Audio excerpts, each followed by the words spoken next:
పవన్ గారు,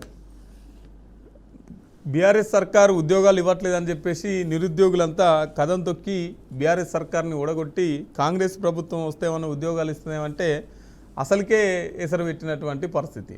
కనీసం job calendar అన్నారు, తర్వాత నిరుద్యోగ భృతి అన్నారు, తర్వాత ఎన్నో హామీలు ఇచ్చారు నిరుద్యోగులకు సంబంధించి, కానీ ఏ ఒక్కటి కూడా అమలు చేయనటువంటి పరిస్థితి కదా. అదే కదా ఏంటంటే ఇప్పుడు ఇందాక కాంగ్రెస్ నుంచి వచ్చిన ఎవరైతే ఉన్నారో ఆయన మాట్లాడుతున్నారు కదా, ఆయనకు ఒక క్వశ్చన్ అడుగుతా నేను. 2004 నుంచి 2014 వరకు తెలంగాణ ఏర్పాటు వరకు మీరు తెలంగాణ వాళ్ళకి కానీ లేకపోతే ఉమ్మడి ఆంధ్రప్రదేశ్ రాష్ట్రంలో కానీ ఇచ్చిన ఉద్యోగాలు ఎన్ని, దాంట్లో తెలంగాణకి ఇచ్చిన ఉద్యోగాలు ఎన్ని ఒకసారి చెప్తారా? 1000 ఎలుకలు తిన్న పిల్లి ఏదో చేసింది అని మాట్లాడుతున్నారు కదా. మీరు సామెతలు చెప్పడానికి మాటలు మాట్లాడడానికే పరిమితం అవుతున్నారు తప్ప మేము ఇయ్యలేదు కాబట్టే అధికారం కోల్పోయినాము.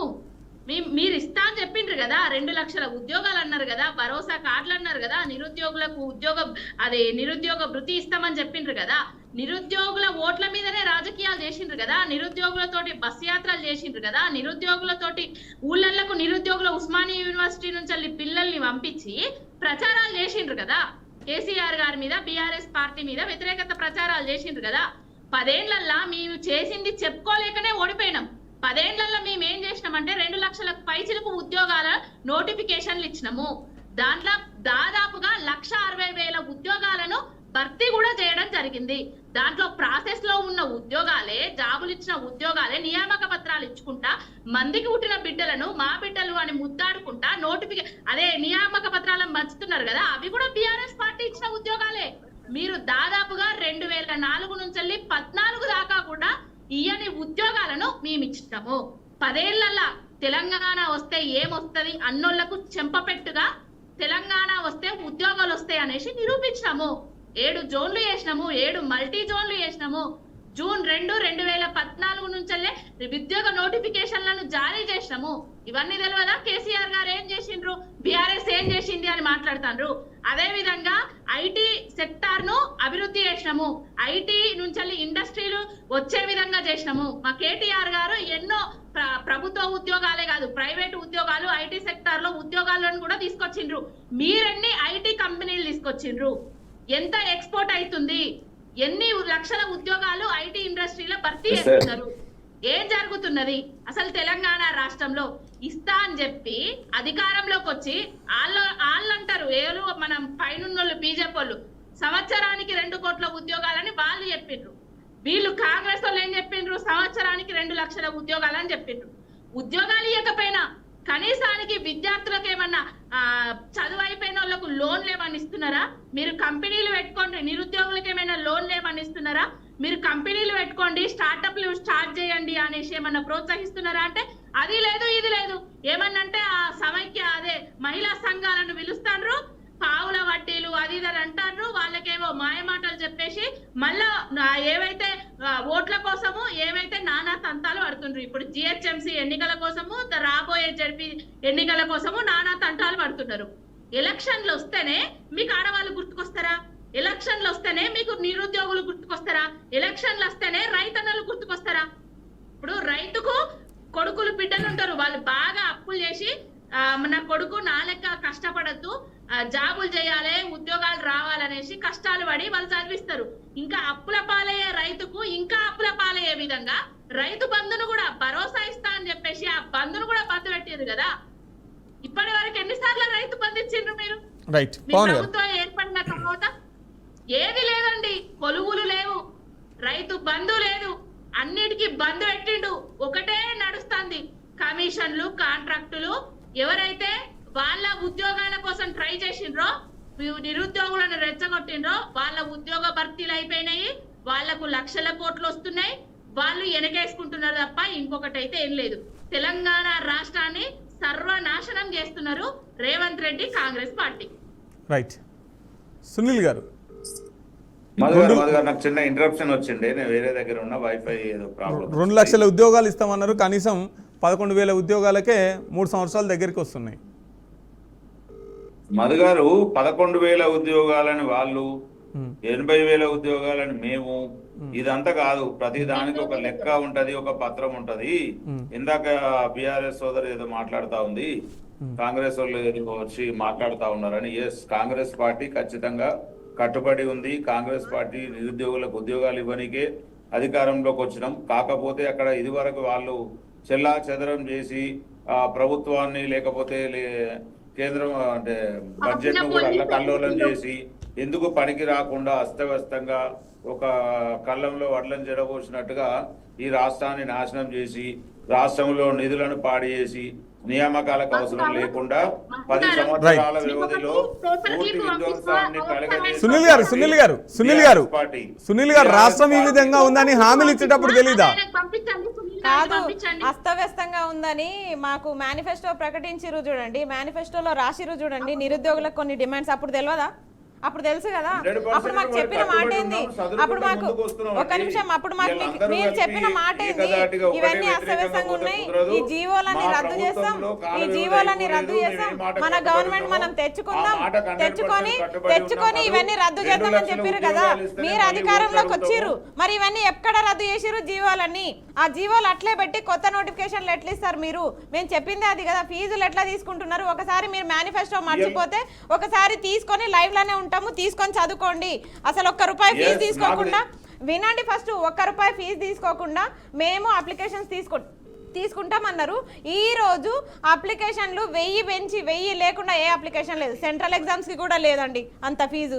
కానీ కాంగ్రెస్ గవర్నమెంట్ ఈ ఘనత మీకే దక్కుతుంది. ₹1000 తక్కువ తీసుకోకుండా ఫీజులు తీసుకుంటున్నారు. ఈరోజు కోట్లు వసూలు చేసుకుంటున్నారు. మా టెట్ అభ్యర్థులే లక్షలు కోట్లు పెట్టి మీకు అప్లికేషన్లు పెడుతున్నాం. ఎక్కడ పోతున్నాయి అవన్నీ? ఎవరి సొమ్ము? మా నిరుద్యోగుల సొమ్ము. మీరు మాకు పెట్టేది పోయి ఉల్టా మాతోనే వసూలు చేసుకుంటున్నారు.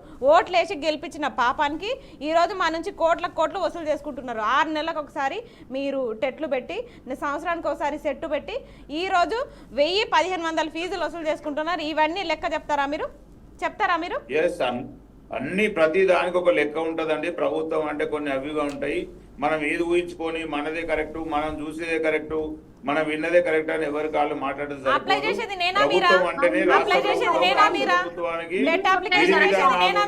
ఖచ్చితంగా మేము ఏం పోతున్నామో మీరిద్దరు అక్కడ మహిళా సోదరులుగా ఉన్నారు. మహిళా సోదరులుగా అట్లా సునీల్ గారు, మీకు ఇవన్నీ హామీలు ఇచ్చేటప్పుడు రాష్ట్రం పరిస్థితి తెలీదా? రాష్ట్రం అస్తవ్యస్తం ఉందనేది హామీలు ఇచ్చేటప్పుడు తెలియదా? అంటే అధికారంలోకి వచ్చే వరకు ఒక మాట, వచ్చిన తర్వాత ఒక మాట. మధు గారు, నేను ఏం చెప్తున్నా, మనము మిగులు బడ్జెట్ లో ఉన్న రాష్ట్రాన్ని లోటు బడ్జెట్ లోకి నెట్టడం జరిగింది. అది అయిపోయిందండి. మనం అధికారంలోకి వినండి అధికారంలోకి వచ్చిన తర్వాత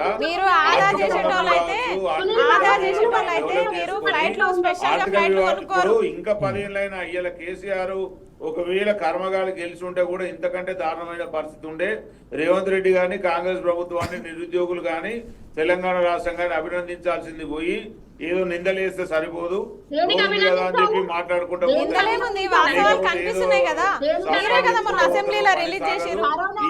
తెలంగాణలో అన్ని వర్గాలు సబ్బండ వర్గాలు ఎంతో సంతృప్తిగా ఉన్నాయి. ఇంకా మా కాలం అయిపోలేదు, మేము ముందున్నాము. ఏ మాట ప్రకారంగానైతే మనం ప్రభుత్వంలో ఉండి ప్రభుత్వంలోకి రావడానికి మాట ఇచ్చామో ఖచ్చితంగా మాట ఇచ్చారు కదా. మీరు ఒక పని చేయండి, కనీసం రానున్న ఈ 2 సంవత్సరాల లోపలైనా మీరు వినండి, కాంగ్రెస్ నాయకులు మీరు వినండి. ఫస్ట్ సరిపోదని చెప్పి వాటి మీద కూడా మీరు రాద్ధాంతం చేస్తా ఉన్నారంటే మీరు నిరుద్యోగులకు చెప్పేది వినండి. ఫస్ట్ కనీసం మీకు రక్షణ కోసమైనా 20,000 పోస్టులు ఇవ్వండి పోలీసులకు. ఎందుకంటే మిమ్మల్ని రక్షించడానికే ఈ 2 సంవత్సరాల్లో కావాలి వాళ్ళు. మీకు రక్షణ కంపల్సరీ. మీరు అస్మ గారు, మనం పైడి రాకేష్ రెడ్డి గారితో మాట్లాడే ప్రయత్నం చేద్దాం. అస్మ గారు, ఇప్పుడు నిజంగా వాస్తవంగా సునీల్ గారు అన్నట్టు ఇప్పుడే రాష్ట్రాన్ని చక్కబెడుతున్న సందర్భంలో కొన్ని ఉద్యోగాలు సరిపడ మేరకు కాకపోయినా కూడా కొన్ని ఉద్యోగాలు ఇచ్చుకుంటూ వస్తున్నారు కదా. అన్ని ఉద్యోగాలు ఒకటేసారి కావాలి, నిరుద్యోగులంతా అందరికీ ఉద్యోగాలు కావాలంటే అది అయ్యే పనేనా? ప్రైవేట్ రంగంలో కూడా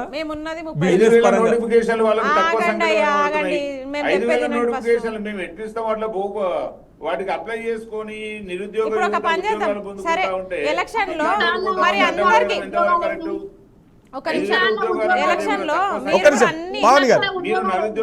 2 లక్షలు అంటే అప్పుడు ఇంటికో ఉద్యోగం అన్నారు, మీరు ఇంటికో ఉద్యోగం కాదు కదా. ఉద్యోగాల కల్పన అనేది రాజ్యాంగంలో మీకు రాసిపెట్టలేదు కదా. 2 లక్షల ఉద్యోగాలు నోటికి ఎంత వస్తే అంత చెప్తున్నారు మీరు.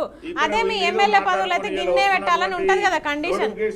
ముఖాల్లోటి నిరుద్యోగ యువత జీవితాన్ని నాశనం చేయొద్దు. మీరు చేసింది చాలు. దయచేసి ఏదైతే నోటిఫికేషన్లు వస్తున్నాయో, ఉద్యోగ నియామకాలు జరుగుతున్నాయో ఆ ఉద్యోగ నియామకాలు చేసుకొనియండి. అట్లాగే కనీసం ఒక ఉద్యోగి రిటైర్డ్ అయితే రిటైర్డ్ బెనిఫిట్ ఇవ్వలేని తెలంగాణ ప్రభుత్వం అప్పట్లో సిగ్గుపడాలి. వాళ్ళందరూ కూడా ఇలా రోడ్ ఎక్కితే వాళ్ళ హయాంలో రిటైర్డ్ అయిన ఉద్యోగులకు మేము పింఛన్లు ఇస్తున్నాం. సో మొత్తం అంతా వ్యవస్థ నాశనం చేసి పవన్ గారు ఒక్క నిమిషం, పవన్ గారు ఒక్క నిమిషం నడిచింది. ఇప్పుడు ఏం నడవదు. ఖచ్చితంగా నిరుద్యోగులు కాంగ్రెస్ వైపే పవన్ గారు ఒక్క నిమిషం, పవన్ గారు పార్టీ నిరుద్యోగ యువకుల్ని వాడుకుంటది, ఆడుకుంటది. ఖచ్చితంగా ఆదుకోవాల్సిన బాధ్యత మా మీద ఉంది కాబట్టి పవన్ గారు ఒక్క నిమిషం, దయచేసి ఏదో మాట్లాడుకొని పవన్ గారు ఒక్క నిమిషం అండి, పవన్ గారు ఒక్క నిమిషం, ఉద్యోగాలు ఇచ్చిందే 300 ఉద్యోగాలు ఒక్క నిమిషం అండి, పవన్ గారు నాకు అర్థం కావట్లేదు. ఒక పండుగ పోలీస్ శాఖలోనే భర్తీ పోలీస్ శాఖ గురించి మాట్లాడే అర్హత మీకు లేదు. దయచేసి మిమ్మల్ని మీరు కాపాడుకోవడం కోసమైనా 19,000 పోస్టులు 20,000 పోస్టులు వేయండి దయచేసి. లేకపోతే ఆ పిల్లలు తన్ని తరిమేస్తారు. శాఖలో ఎక్కడైతే అవకాశాలు ఉన్నాయి, ఏ శాఖలో ఎంత ఉంది అనేది అన్ని సమీక్షించుకుంటున్నాం. ఖచ్చితంగా నిరుద్యోగ యువకులను 100% ఇచ్చిన మాట ప్రకారంగా మేము నిలబెట్టుకొని వారికి జీతాలు ఇచ్చి ప్రభుత్వంలో కాపాడుకునే బాధ్యత మాది. మేము కాపాడుకుంటాం కాబట్టి మీరు ఏదో మాట్లాడితే కుదరదు. మధు ఇవాళ చెల్లని నోట్లు కూడా మాట్లాడితే ఏ మాత్రం ఇక్కడ ఒప్పుకునే వాళ్ళు లేరు. 100% ప్రతి శాఖలో ప్రక్షాళన చేసి ఎక్కడ ఎన్ని ఉద్యోగాలు వెళ్తున్నాయి ఈ కథ అని మొత్తం అంతా ప్రక్షాళన జరుగుతా ఉంది. విశ్లేషించుకుంటున్నాం. ఇవాళ ఒక పోలీస్ శాఖలోనే 5,000 ఉద్యోగాలు ఇస్తా ఉంటే పోలీస్ శాఖలో అభ్యర్థులు 15 లక్షల మంది ఉన్నారు. సార్ మీకు తెలియకపోతే చెప్తున్నాం వినండి. 15 లక్షల మంది ఉన్నారు. వ్యతిరేకంగా మాట్లాడడం అనేది సరికాదు. 15 లక్షల మంది ఉన్నారు సార్ అభ్యర్థులు. 15 లక్షల మంది అంటే కనీసం 20,000 పోస్టులు మీరు చెప్పిందే కదా ఖాళీలు. రెచ్చగొడితే మీరు రెచ్చగొట్టుడు కాదు, 20,000 ఖాళీలు ఉన్నాయని మీ గవర్నమెంట్ చెప్పిందే ఏ కదా. పార్టీ అయితే నిరుద్యోగ యువతను నాశనం చేసిందో, ఏ పార్టీ అయితే వాళ్ళ ఫస్ట్ మీ మేనిఫెస్టోని డిస్ప్లే చేయండి. ఇప్పుడు వయసు అయిపోయే వరకు కూడా వాళ్ళకు ఉద్యోగం పొందాలి అంటే కూడా అనేకమైన కేసులు పెట్టి ఇలా చాలా మంది ఉస్మానియా యూనివర్సిటీ కావచ్చు, అనేక యూనివర్సిటీల నుంచి కూడా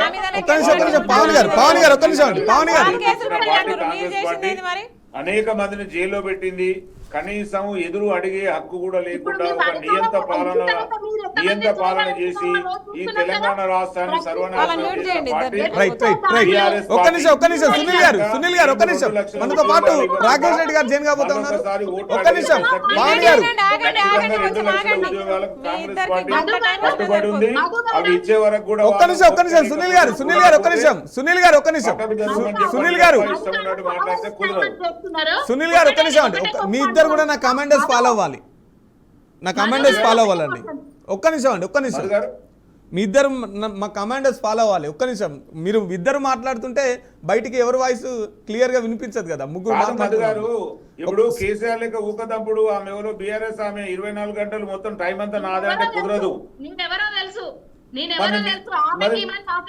మరి మీరేమన్నారు ఇందాక ఎవరు కాంగ్రెస్ అయినా అన్నప్పుడు ఇక్కడ విందమ్మా నీతి. అవు మరి ఇందాక ఎవరో కాంగ్రెస్ అయినా అంటే నేను తెలియదా మీకు? 2 లక్షల మీరు ఫస్ట్ మేము చెప్పేది రండి.